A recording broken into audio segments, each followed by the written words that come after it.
Mike, always good to talk with you. I actually talked to Mike Garofalo of FS1 about 30 minutes ago. And what are you writing? What are you thinking about his report that Gordon tested positive and Schefter's report that all the NFL really wants to see from Josh Gordon is that he stays clean for the next 60 to 90 days and they'll reinstate him? I'm officially confused, Mike. Yeah, well, I am too. But first of all, let me say it's good to be with you. It's good to hear you on Dan's show. And all that talk about hockey had me envision you as an enforcer if you could skate. You'd have been a really effective goon, I believe. You know what? It's so funny. So number one, Mike, I can't skate at all. But number two, I agree. I think I would have loved to have been able to try to keep my weight down to 240 and been a goon. Even just, that move they do, Mike, where at the end of a shift or at the end of there's a whistle in front of the net. The one guy, he'll wash the other guy's hand.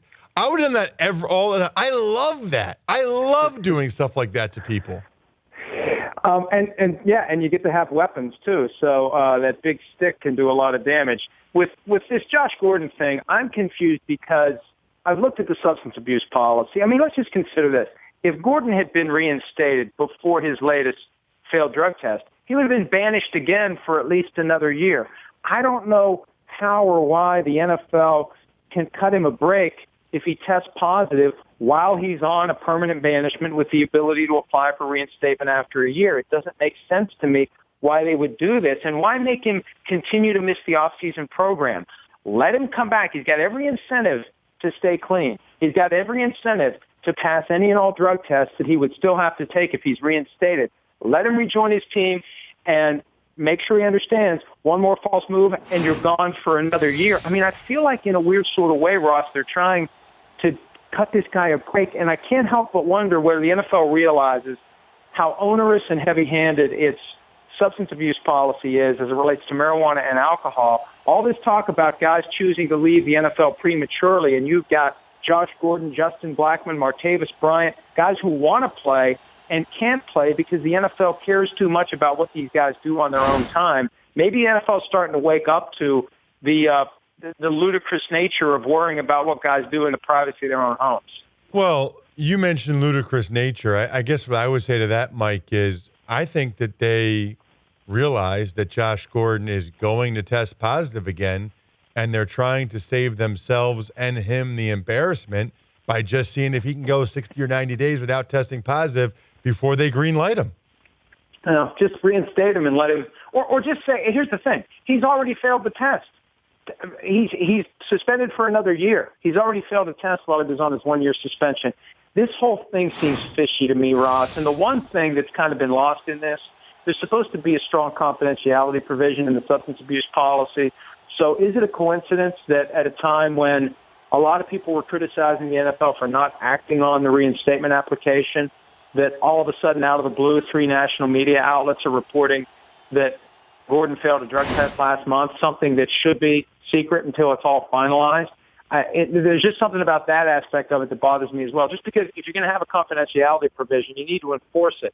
The NFL just shrugs.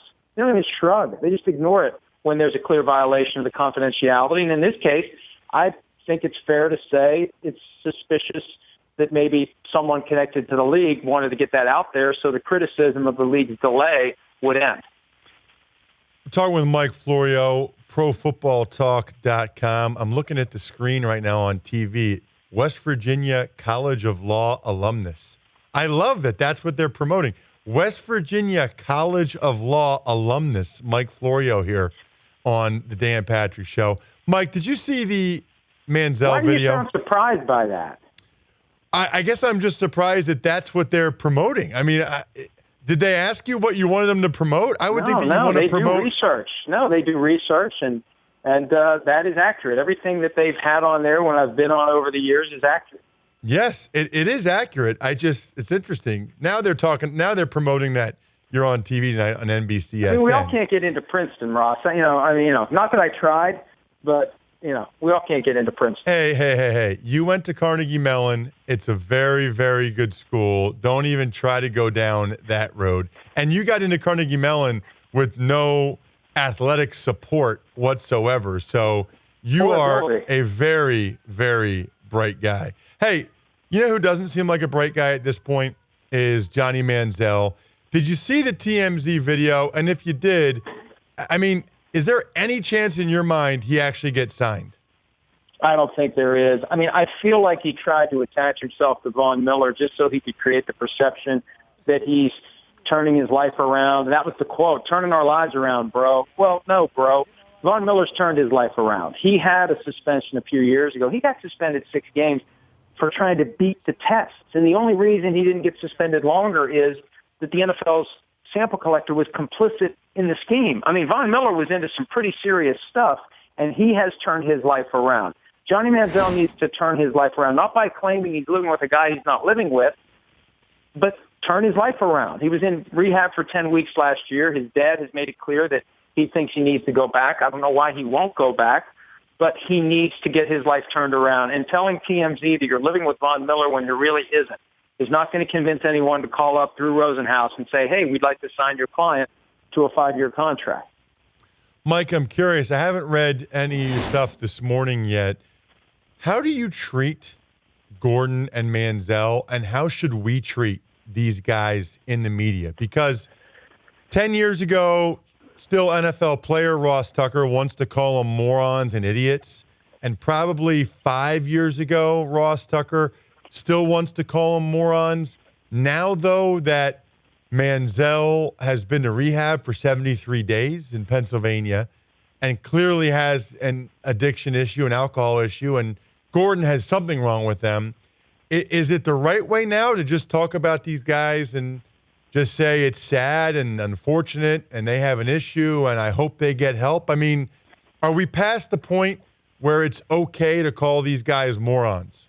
Well, the problem is when you have addiction issues, it becomes a medical condition. Now, it's a medical condition that is the product of a series of bad personal decisions, but at a certain point, it does become a medical condition. And guys like Colts owner Jim Irsay have spoken out in the past about that we stigmatize addiction even though it's as real as any other health condition someone can have. I've got a bigger problem with Manziel than with Josh Gordon because there's no indication Josh Gordon's performance at work was ever affected by this.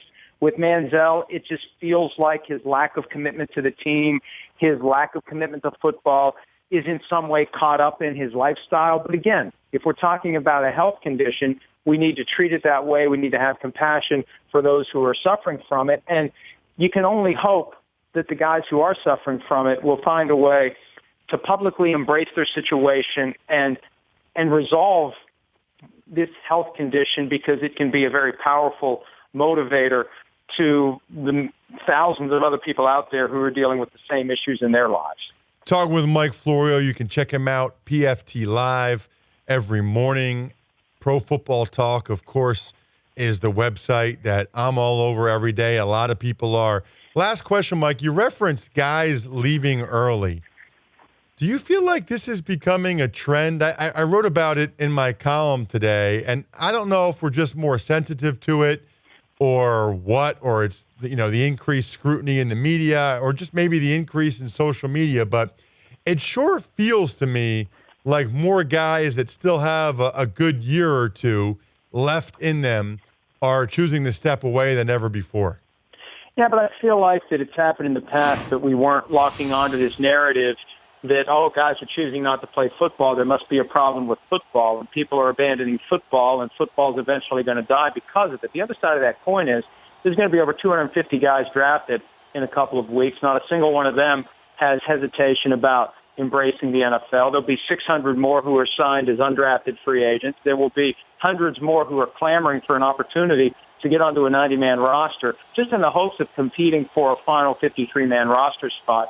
So for every guy who walks away, there are dozens who are ready to take that spot. Over 250 Division I college programs kicking out, 20 to 25 guys a year who think that at some level maybe they could compete. And even if it's only half of them, you're talking about a supply that far outweighs the demand. So if Calvin Johnson leaves early, if DeBrickashaw Ferguson leaves early, and 10-year career, it's hard to call that leaving early.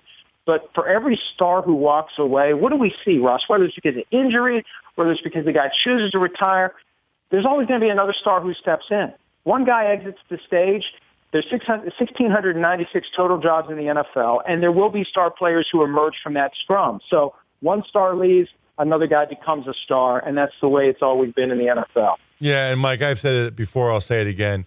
If the NFL went a year without Tom Brady and a year without Peyton Manning, then and the popularity just continued to soar, then unless it's 500 guys or 300 guys, it really just doesn't seem to make that much of a difference. Thanks so much for the time, as always, Mike.